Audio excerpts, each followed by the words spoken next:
और आप देख रहे हैं कल का बाजार। और आज सबसे ज्यादा फोकस था आरबीआई की क्रेडिट पॉलिसी पर, और जो अनुमान लगाया जा रहा था, जो पोल सीएनबीसी आवाज ने किया था, वो सही सटीक बैठा। 100% बैंकर्स मान रहे थे 25 बेसिस पॉइंट की कटौती होगी, और उसी तर्ज पर आउटकम निकल कर आया। आरबीआई ने जो रेपो रेट है वो 1/4% घटाकर अब 6% कर दिया है। लेकिन जो कमेंट्री आई है आगे की, वो भी ठीक ठाक ही है, स्पेशली इन्फ्लेशन के फ्रंट पर। जो इन्फ्लेशन के एस्टिमेट्स हैं वो आरबीआई ने घटाए हैं। 4% के पहले एस्टिमेट्स थे, उसे घटाकर अब 3.8% कर दिया है। हालांकि महंगाई अनुमान के साथ साथ जो जीडीपी ग्रोथ अनुमान है वो भी आरबीआई ने घटाया है, और ये अनुमान घटाकर FY20 के लिए 7.2% कर दिया है। अच्छी बात है बैंकों के लिए। जो बैंक हैं वो 0.5% से लेकर 2% तक एसएलआर का इस्तेमाल कर सकते हैं, और ऐसा करने से अब बैंकों के पास अतिरिक्त पूंजी होगी। तो ये एक इंपॉर्टेंट डेवलपमेंट हुआ है। लेकिन इस कटौती के बावजूद भी बाजार में वो रफ्तार नहीं आई, वो जान नहीं आई, क्योंकि बाजार 25 बेसिस पॉइंट की कटौती की पहले से एक्सपेक्टेशंस कर रहा था। और जैसे कि हम कल भी बात कर रहे थे इसी शो में कि अगर 25 बेसिस पॉइंट का कट हुआ तो शायद बाजार में तेजी का मूड नहीं बनेगा, उससे ज्यादा का कटौती हुई तो शायद बाजार में खरीदारी का रुझान दिखेगा। और देखिए वही हुआ भी। आज के सेशन में अगर आप देखेंगे तो मुनाफा वसूली ऊपरी स्तरों से दिखी है। निफ्टी 11,600 के नीचे बंद हुआ है, लगभग 46 अंकों की कमजोरी के साथ 11,598 के लेवल्स पर। सेंसेक्स बैंक निफ्टी में भी ये रुझान देखा। आप देखिए बैंक निफ्टी दिन के निचले स्तरों पर क्लोज हुआ लगभग 200 अंकों की कमजोरी के साथ 29,904 के लेवल्स पर। सेंसेक्स में भी हमने दबाव का रुझान ही देखा है। आज के सेशन में ज्यादातर सेक्टर्स थोड़े दबाव में ही थे। सबसे ज्यादा गिरने वाले स्टॉक्स की बात करेंगे तो आईटी सबसे ज्यादा गिरा हुआ था आज। इंडेक्स की अगर हम बात करें तो पिछले कई महीनों में सबसे ज्यादा टूटा है आज ये इंडेक्स, और 19 फरवरी के बाद सबसे ज्यादा गिरने वाला रुझान रहा है आज के सेशन में। आप देखिए 1.25% की कमजोरी के साथ आईटी इंडेक्स फिसला है। लेकिन फिसड्डी स्टॉक्स कौन से रहे हैं? Reliance industries, TCS, yes bank, ICICI bank, इनमें थोड़ी मुनाफा वसूली हावी हुई। तमाम वही स्टॉक्स हैं जो पिछले एक महीने में सबसे ज्यादा दौड़े हैं, तो वो यहां पर थोड़ा सा मुनाफा वसूली आज के सत्र में बनती हुई दिखी। लेकिन इंपॉर्टेंट सवाल यह है कि कल जब हफ्ते का आखिरी कारोबारी दिन है, जब वॉल्यूम्स थोड़े ऑलरेडी हल्के होते हैं, लोग बड़ी पोजीशंस कैरी करना नहीं चाहते हैं, तो क्या ये दबाव एक्सटेंड होगा? कल सुस्ती दिखेगी या फिर थोड़ी सी रिकवरी बन सकती है? इस पर राय लेंगे एक्सपर्ट्स की। लेकिन पहले हमारे रिसर्च हेड आशीष वर्मा के पास चलते हैं, उनसे जान लेते हैं कि कल के लिए इंपॉर्टेंट ट्रिगर्स क्या है। बताइए आशीष।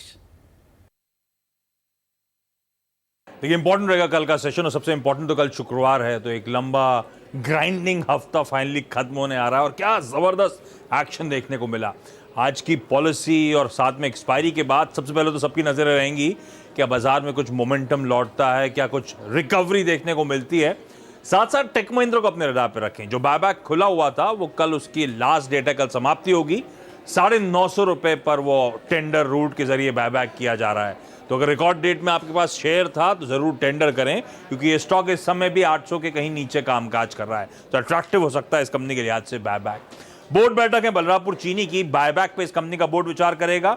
मुथूट फाइनेंस की बोर्ड बैठक है जो कि डिविडेंड पर इस कंपनी का बोर्ड विचार करने वाला है। प्राइमरी मार्केट्स का एक्शन भरपूर होगा। एक तो जो मेट्रोपोलिस हेल्थ केयर का आईपीओ खुला हुआ है, कल उसकी लास्ट दिन है, तो अगर आपको पैसा लगाना है तो 877 से 880 रुपए का प्राइस बैंड है। साथ साथ एक आईपीओ कल खुलने जा रहा है, वो है पॉलीकैब इंडिया का, और इस कंपनी का जो प्राइस बैंड है वो 533 से 538 रुपए का। कुल मिलाकर इस कंपनी की फ्रेश इश्यू और ऑफर फॉर सेल के जरिए करीब 1400 करोड़ रुपए जुटाने की बाजार से योजना है। कल 1:30 बजे इस कंपनी के मैनेजमेंट से हम लोग बातचीत भी करने वाले हैं। साथ साथ ध्यान रखें ग्लोबल फ्रंट पे आज खबरें हैं कि ट्रंप साहब, चाइना के वाइस प्रेसिडेंट साहब जो यूएस पहुंचे उनसे मुलाकात करने वाले हैं। कुछ सहमति बनने की इंडिकेशंस भी आ रहे थे रिपोर्ट्स के जरिए। तो ऐसे में वो जो 2 दिनों की वार्तालाप शुरू हुई है, कल उसका शायद कुछ आउटकम सामने आए। क्या निकल कर आता है, बाजार उसको कीनली वॉच आउट करेगा। लेकिन वो मोस्ट प्रोबेबली कल सेशन के एंड में देर शाम को शायद वो कुछ आउटकम हमारे सामने आए। शुक्रिया आशीष ये पूरी अपडेट देने के लिए। अब एक बार व्यूअर्स को बता देते हैं कि आज के सेशन में संस्थागत निवेशकों ने क्या किया है।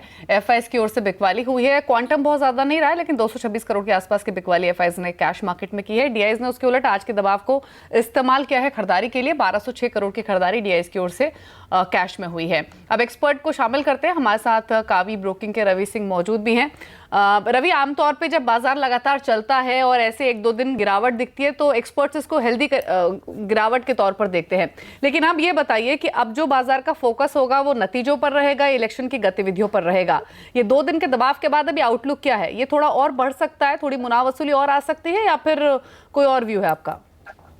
बिल्कुल आपने यहाँ पर सही कहा दिवाली जी। देखिए मेरा थोड़ा डिफरेंट 3 तरीके से मैं इस व्यू को रखूंगा। पहला, जैसा कि आपने बोला डोमेस्टिक लेवल पे इलेक्शन देखिए, प्री इलेक्शन के हिसाब से जो रैली स्टार्ट है वो अभी कंटिन्यू होती हुई नजर आएगी और इस स्टॉक स्पेसिफिक मूवमेंट यहाँ पर ज्यादा होगा। दूसरी तरफ है जो आरबीआई की पॉलिसी आई है जिसमें बैंकिंग सेक्टर ने आज प्रॉफिट बुकिंग या फाइनेंस सेक्टर ने कही है, वो अब आपको ग्रोथ में धीरे धीरे कन्वर्ट होती हुई नजर आएगी और फंडामेंटल बाय यहाँ पर ज्यादातर सेक्टर जैसे ऑटो, फार्मा, एफएमसीजी और बैंकिंग में खास तौर से प्राइवेट बैंक्स में इनमें कोई बाइंग आपको मोमेंटम देखने को मिल सकता है। और तीसरा, जिस तरीके से इंटरनेशनल यहाँ पर मार्केट बिहेव कर रहा है और आज अभी देखें तो जिस तरीके से डाउ जोन्स में थोड़ा पॉजिटिविटी बनी है, तो आने वाले 2 से 3 दिनों में थोड़ा बहुत करेक्शन अगर होगा तो बिल्कुल क्लियर है कि हेल्दी करेक्शन होगा। लेकिन मुझे लगता है कि जो इस समय अभी यूएस की टॉक है वो काफी इंपॉर्टेंट है और उसके लेवल पे ही इंटरनेशनली यहाँ पर मूवमेंट देखने को मिलेगा। लेकिन भारत के फंडामेंटल काफी स्ट्रांग होते हुए नजर आ रहे हैं, तो मुझे लगता है कि यहाँ पर थोड़ा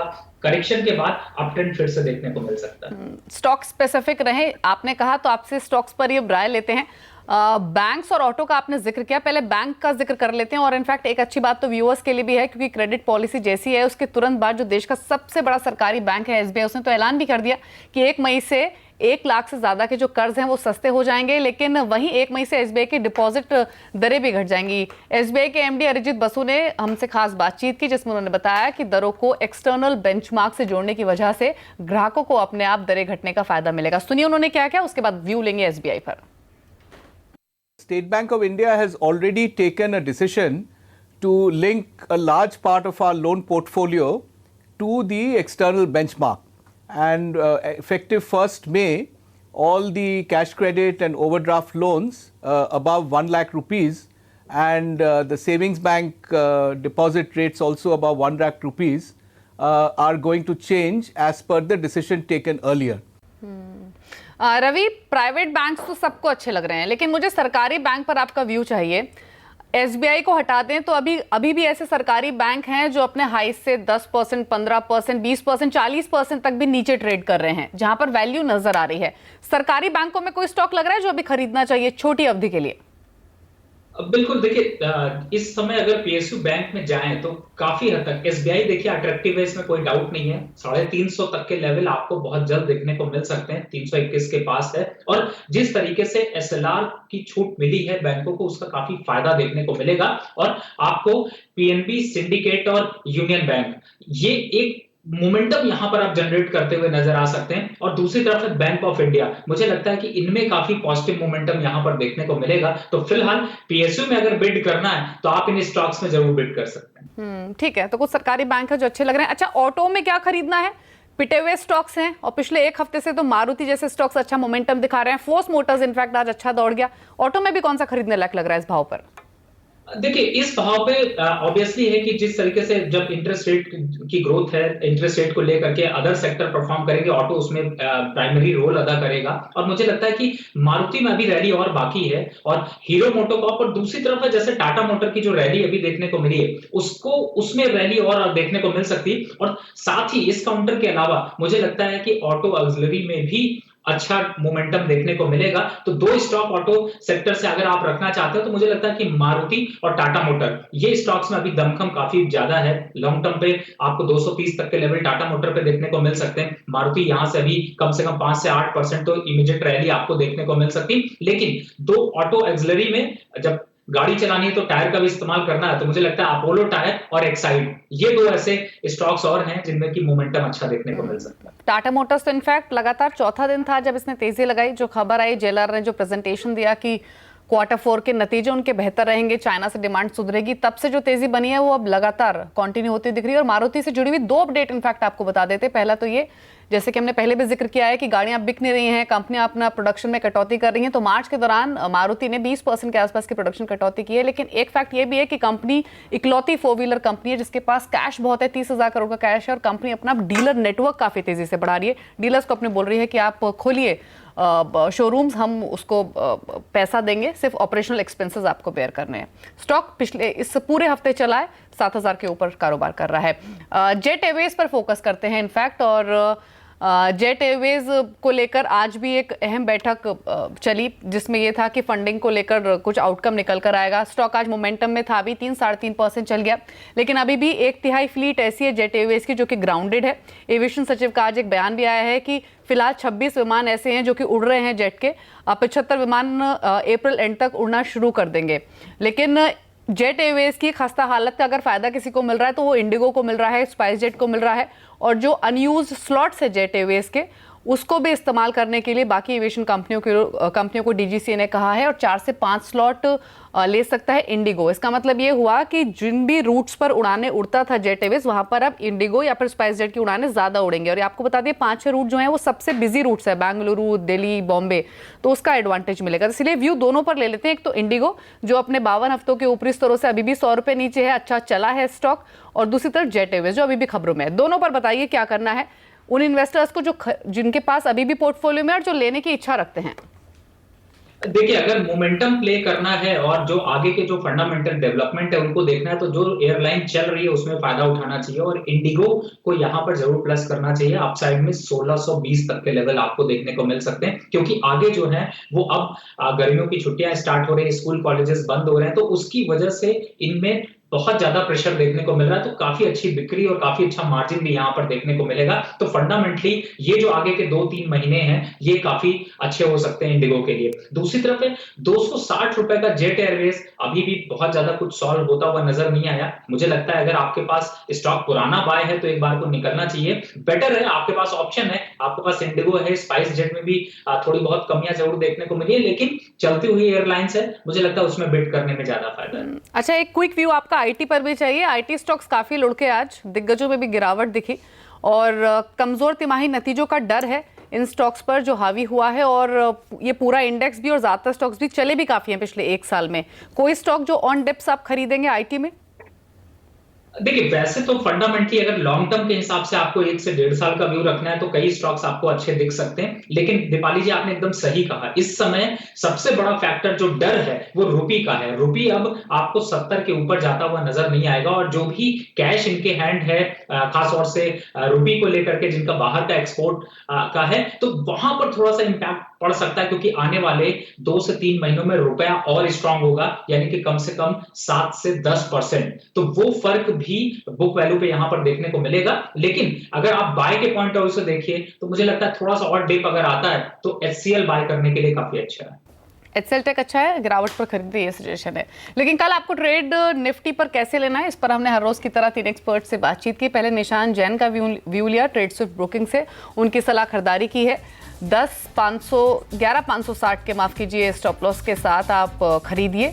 11,700 का लक्ष्य रहेगा। बाय रिकमेंडेशन है निफ्टी पर। राजेश सतपुते से भी हमने बातचीत की एलएफएस ब्रोकिंग से, उनकी सलाह भी खरीदारी की है। 11,530 के स्टॉप लॉस के साथ खरीदारी की सलाह वो दे रहे हैं 11,675 के टारगेट के लिए।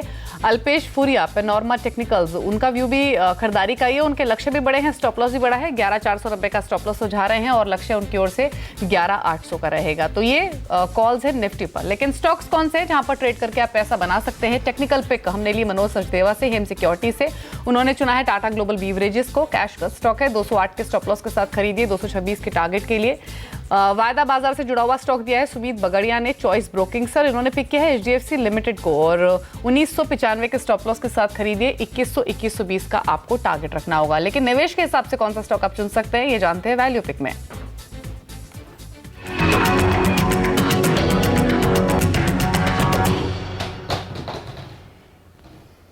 बताइए रवि, कौन सा स्टॉक लेना है?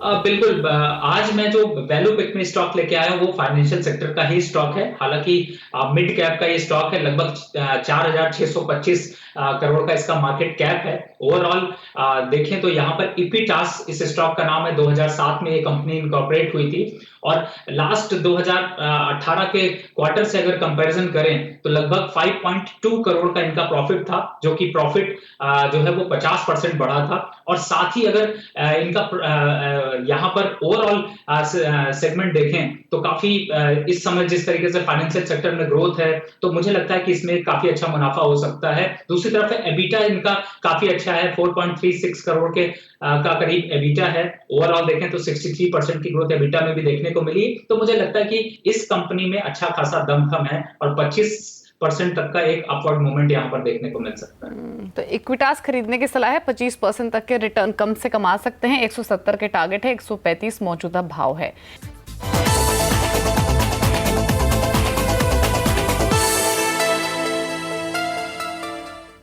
पहला सवाल आया है राजेश सिंह का मोहाली से। केआरबिल पर इनका सवाल है, 240 स्टॉक इन्होंने खरीदे हुए हैं 357 के भाव पर, 23 रुपए के आसपास का नुकसान हो रहा है, क्या करना चाहिए रवि? अभी होल्ड करना चाहिए बिल्कुल, क्योंकि इस एग्रीकल्चर सेक्टर का ये स्टॉक है, मुझे लगता है कि अभी अपसाइड का मोमेंटम इसमें अच्छा देखने को मिल सकता है, तो फिलहाल यहाँ पर होल्ड करना चाहिए। ठीक है, होल्ड करने की सलाह है। नितिन ने सवाल भेजा है गांधीनगर से, न्यूक्लियस सॉफ्टवेयर पर 100 स्टॉक्स 370 का बाइंग प्राइस है और इन्हें 26-27 रुपए के आसपास का नुकसान हो रहा है हर शेयर पर, क्या सजेशन है? देखिए, बहुत अच्छी परफॉर्मेंस नहीं देखने को मिली है इस स्टॉक की, तो मैं कहूंगा कि आप इससे निकल जाइए। इसकी जगह ज्यादा बेटर है आप हेक्सावेयर को आप अपने पोर्टफोलियो में शामिल करें। फिलहाल इस स्टॉक से निकलना चाहिए। श्रद्धानंद ने सवाल भेजा है झुंझुनू से, यूनाइटेड स्पिरिट्स पर 50 शेयर है 572 के भाव पर, क्या स्ट्रैटेजी ये रखें? इनके खरीद भाव के नजदीक ही है, क्या करना चाहिए? मुझे लगता है बने रहना चाहिए। देखिए, थोड़े बहुत इश्यूज जरूर थे लेकिन आप देखें तो आगे जो है वो इनमें काफी अच्छी तेजी देखने को मिल सकती है, तो फिलहाल मुझे लगता है इस स्टॉक में बने रहना चाहिए। अपसाइड का मोमेंटम यहाँ से काफी अच्छा बन सकता है। निक का सवाल आया है गुड़गांव से, पंजाब नेशनल बैंक पर 1000 शेयर है, खरीद भाव है 98 रुपए 65 पैसे का।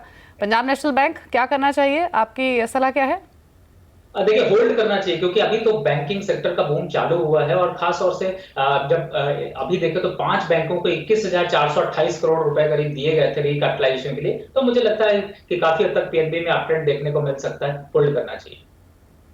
दिनेश व्यास का सवाल है हुबली से और अशोक लेलैंड, यहाँ पर इनके पास 500 शेयर्स हैं, अलग अलग भाव पे इन्होंने खरीदे हैं और जो एवरेज बाइंग प्राइस है वो 90 रुपए के आसपास आ रहा है। अच्छी बात यह है कि अशोक लेलैंड अब जो रिकवरी बनी है उसकी बदौलत इनके खरीद भाव के नजदीक आ गया है, क्या करना है अब? बिल्कुल होल्ड करना चाहिए। मुझे लगता है 130 तक का टारगेट आपको देखने को मिल सकता है। और दूसरी तरफ अगर आप देखें तो इनको काफी अच्छे ऑर्डर्स भी मिले हैं। गुजरात की तरफ से इनको 1290 बसेस का ऑर्डर मिला है, तो मुझे लगता है कि ये मोमेंटम काफी पॉजिटिव है और ऑटो सेक्टर की ग्रोथ भी यहाँ पर अच्छी देखने को मिल रही है। बने रहना चाहिए। ठीक है, बने रहने की सलाह है अशोक लेलैंड में। अगला सवाल भेजा है महेश चंद्र ने दिल्ली से और इनका सवाल है एचसीसी पर 1000 स्टॉक इन्होंने खरीदे हैं और खरीद भाव इनका है 47 रुपए का। 47 रुपए का है तो इसका मतलब ये हुआ कि इनकी काफी पुरानी खरीद है। 2016-17 में ये भाव होता था, तब से इनफैक्ट पिछले 2 सालों से तो काफी टूट रहा है ये स्टॉक लगातार। भारी नुकसान में, क्या करना है अब? कुछ बहुत अच्छी ग्रोथ भी नहीं है। बिल्कुल आपने दीपाली जी यहाँ पर सही बोला। मुझे लगता है बिल्कुल इनको निकाल देना चाहिए। इस स्टॉक में बने रहने में कोई बहुत ज्यादा फायदा नहीं है। फंडामेंटल भी ग्रोथ देखने को अभी तक नहीं मिली है और कुछ ऐसे फ्यूचर प्रोस्पेक्ट भी नहीं देखने को मिल रहे हैं, तो मुझे लगता है निकाल देना चाहिए। रिकवर होगा ये स्टॉक, इसकी संभावना बहुत कम है। नुकसान झेल सकते हैं तो रख लीजिए वरना बेच दीजिए, ये सजेशन है एचसीसी पर। अनिल गीते ने सवाल भेजा है नासिक से, आईओसी के 10,000 स्टॉक हैं इनके पास, बड़ी क्वांटिटी है और खरीद भाव है 169 का। 155 पर ये ट्रेड कर रहा है, लेकिन आईओसी नहीं, आईओसी, एचपीसीएल, बीपीसीएल तीनों पर ही अपनी राय दीजिए। 2014 में जो तेजी बनी थी चुनावों से पहले, उस तरीके का रुझान इस बार तो नहीं दिख रहा है। सीएलए जैसे ब्रोकर तो कह रहे हैं बेच दीजिए इन स्टॉक्स को, आप बताइए इन्हें क्या करना है?